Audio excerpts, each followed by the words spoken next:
Centuries ago, when the hills of Nagaland were ruled not by kings or governments but by tribal law and warrior codes, life was fierce and uncertain.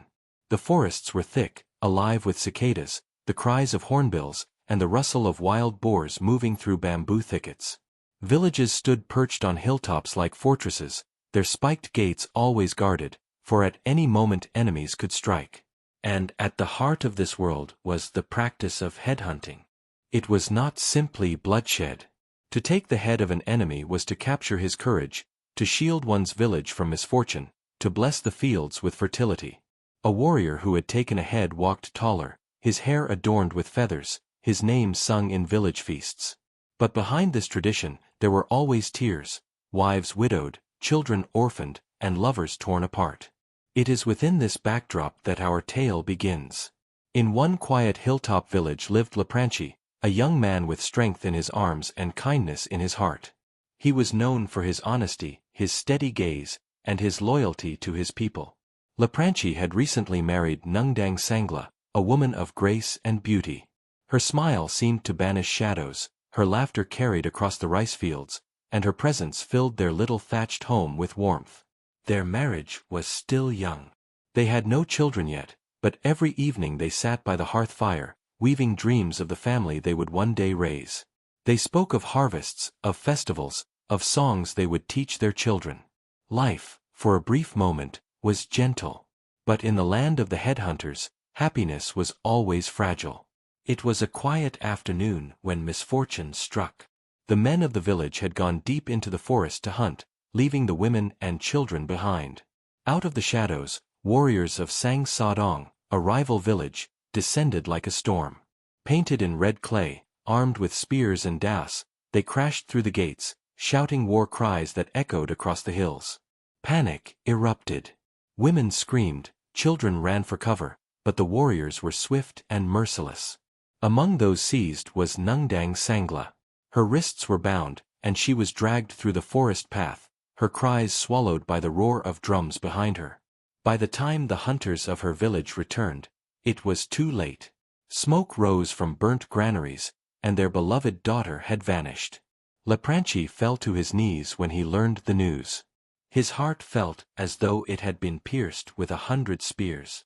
Meanwhile, Nungdang Sangla was taken across valleys and rivers until she reached the fortified village of Sang Sadong.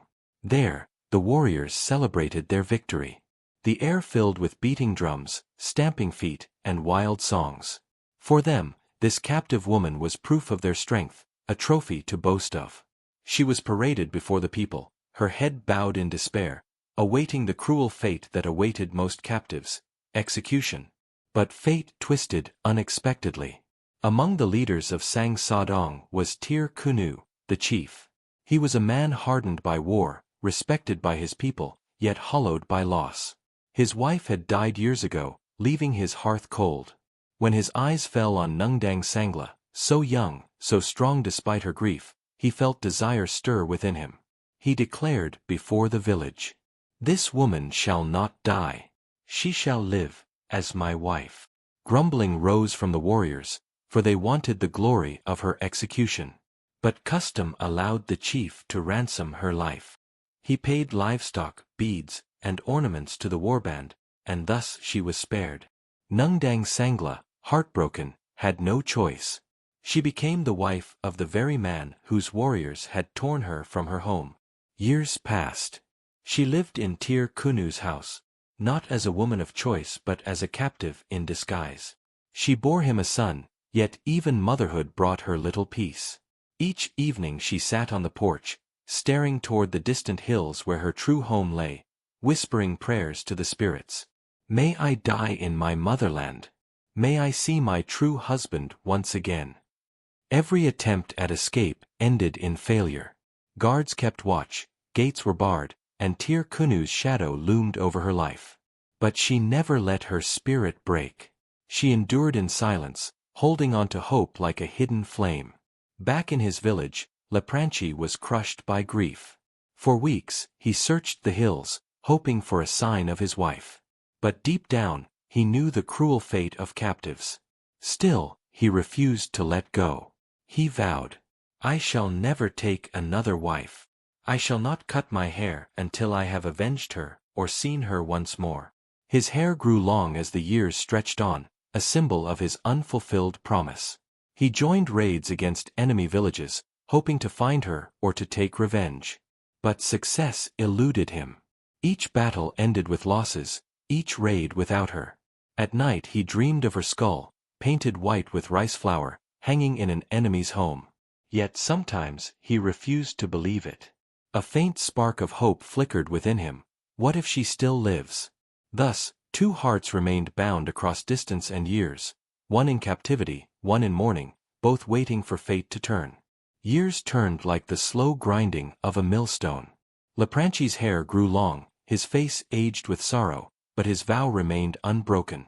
And far away, in the village of Sang Sadong, Nungdang Sangla endured her days in silence, her eyes always searching the horizon, her heart refusing to die. Then, one fateful season, destiny brought them together once more. Lepranchi, leading a raid against Sang Sadong, was ambushed. Outnumbered, he was struck down, bound, and dragged to the very village that had once stolen his wife. There, the warriors threw him into a bamboo cage, his execution set for the following morning. To them, he was a prize to be displayed, a head to be taken. To him, it was the end of his long suffering. He sat in darkness, ready to meet death, when a shadow entered the house. Carrying water, a woman approached the cage. Lepranchi lifted his weary eyes, and his breath caught the shape of her face, the tilt of her head. It was as if a dream had stepped into flesh. Nungdang Sangla. But doubt gnawed at him. Was grief deceiving him? Was this another cruel trick of the gods? To test his heart, he began to sing softly. I sit like a coward when I hear your voice. The image of my wife comes to me. The one I see in dreams each night. But never in reality. I weep, yet tears refuse to fall. My enemy, whose wife are you? The weaving of your hair is just like hers. The woman froze. The water jar slipped from her trembling hands. Tears welled in her eyes as she drew closer to the cage. Through the dim firelight, she whispered, It is I, Nungdang, your wife. For a heartbeat, the world stopped.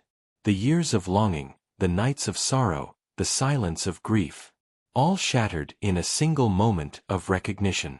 Lepranchi gripped the bamboo bars, his voice breaking, and she pressed her hand against his through the gaps. Husband and wife bound by fate, reunited in secret. They spoke in hurried whispers of escape. But footsteps echoed outside, and Tir Kunu returned. The moment ended. Yet Nungdang Sangla, clever and steadfast, already began to weave a plan. The next morning, the village prepared for the execution feast. Warriors painted their faces, adorned themselves with feathers, and sharpened blades. Drums beat like thunder, echoing across the hills. Nungdang Sangla brewed rice beer for the men, hiding her fear beneath a mask of calm. She composed a lively song, teaching it to the warriors. Delighted, they sang it as they marched through the village, their voices rising, their feet stamping, their attention pulled away from the chief's house. The house grew quiet. The moment had come. She wrapped rice and curry in banana leaves, slipped them into a basket, and handed her son a piece of meat. Go outside and play, she told him softly. Her hands shook as she approached the cage. With swift movements, she loosened the bindings and opened the door. Lepranchi stumbled out, weak but alive. Take this, she whispered, pressing food into his hands. Go through the back. Wait for me by the old banyan tree. I will follow.